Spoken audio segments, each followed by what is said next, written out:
The Noise You Make Is Silent is the follow-up to Klangstof's 2017 EP, Everest, and marks their second full-length release after their 2016 debut album, Close Eyes to Exit. Klangstof is an electronic indie rock band from Amsterdam. Since we figured this band would be fairly unknown to most people in the States, the team here at Requiem for a Stream decided to give it a listen and see what it's all about. Welcome to our show, which we don't actually have a name for yet, but it's on the website Requiem for a Stream. Thanks for checking out this interview, or this album review.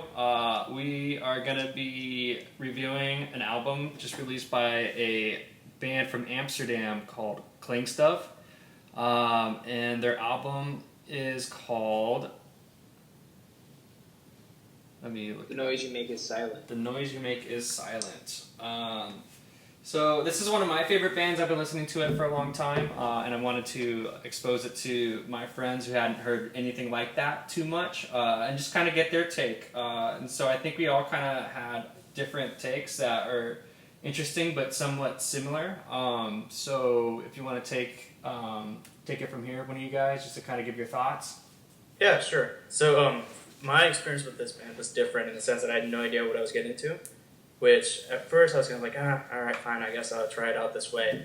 But it actually ended up being like a very cool experience going in, having no idea what I'm about to listen to. I didn't even research to the point of like what kind of band they were, like where they're from, what the genre was going to be. And immediately I was like, okay, this is going to be a legit album. I really enjoyed the whole thing in general. It was really cool, like, the way that they build their songs.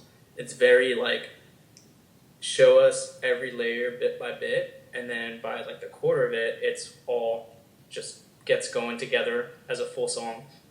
I did think that overall, though, I think that the sum is better than the parts. This is one of those albums that is better if you listen to the whole thing, like, start to finish, instead of, like, maybe you found this on someone's playlist and then you hear it. I don't think you really get the full gist of what they were trying to do with this album. But overall, I really liked it. I do think it tails off a little bit at the end. But in general, it was really, really fun getting to know this band, and I'm probably going to go back and listen to some more of their older stuff just to get more familiar with them. Cool. What about you, Diego? Yeah, got me.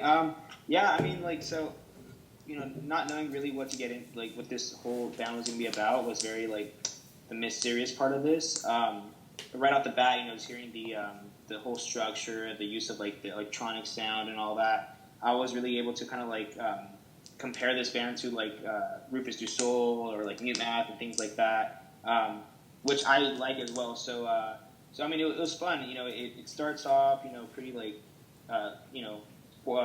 front heavy and all that, just the layers of music, layers of sound that it has. Yeah, like all throughout, it's a great journey. It kind of slows down towards like the middle, kind of like around like thousands, and like, we never liked the outcome. But like after that, you get solo and spending hours, which kind of bring the whole like tempo back up, just kind of to encompass the whole sound of this album. Yeah, I mean, it was really good. My favorite song for sure had to be Death 03. I love the whole acoustic sound of it, plus, the electronic aspects as well. Yeah, I mean, it was just a very structured song, and, like, the rest of this album was just really good. Yeah, I agree with you also saying that, like, you can't just really do the bits and pieces of this album. You might as well just listen to the whole thing, because, yeah, it's one hell of a ride for sure. Yeah, I agree. It's like if you try to just say, "Oh, well, just listen to this song and let me know." I honestly think that you wouldn't really pay too much attention to them, right? Like you couldn't really grasp the entire like intention of the album or what it made it great if you were just like, just spin this track and let me know. So, which I guess from their standpoint, it kind of makes it hard to pick a single. Which I was telling you guys earlier, the singles that they originally did release, I didn't necessarily like on their own. That was Phantoms, and I think, was it New Congress, New Father? Yeah. Which, even as a whole, I think we kind of agreed that those were two of the weaker songs in the album. But when you put it into the, like the entirety or the context of the entire album, like those songs do kind of make sense because like the album is in a way kind of political, but not like outright.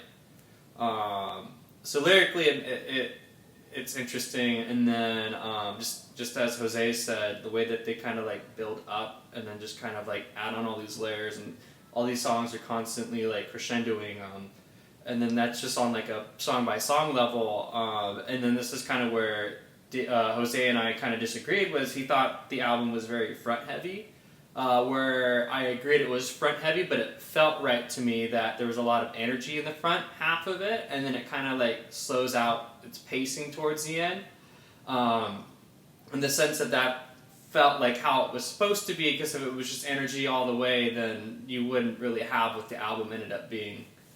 But yeah, this has so far been one of my favorite albums that I've listened to this year. I've listened to their other music. I think it's really great. And this album is no exception either, adding to their catalog. So overall, if you guys want to get into our ratings.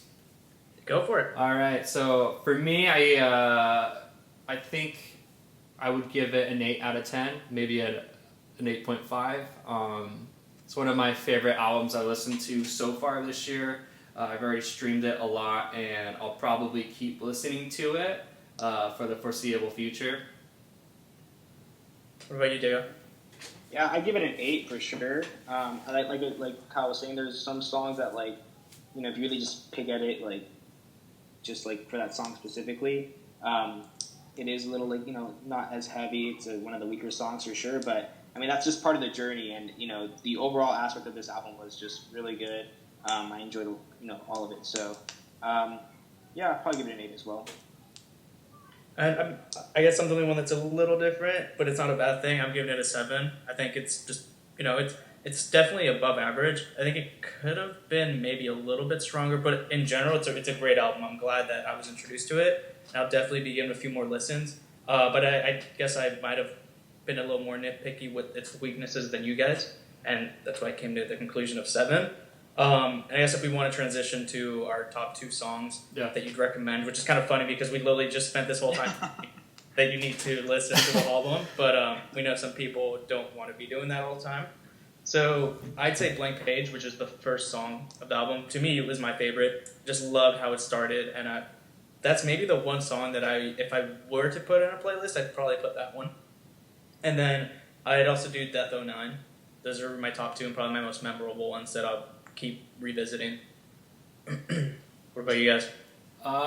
Yeah, I also agree with Death 09 as kind of a top pick. And then Diego mentioned it earlier, but I'll jump onto that, is Death 03. I thought both of the Death songs to me were big standout songs. They kind of made me feel a certain kind of way, in the best way possible. So if I had to, you know, pick 2 songs above the rest, those are my choices.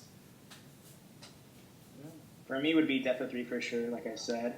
And then I would say Spending Hours. I mean, I almost want to say Blank Page because it's such a great intro to the album. You know, it kind of just really shows you what you're in store for. But I feel like Spending Hours is just like what just really encapsulates this whole album as a whole.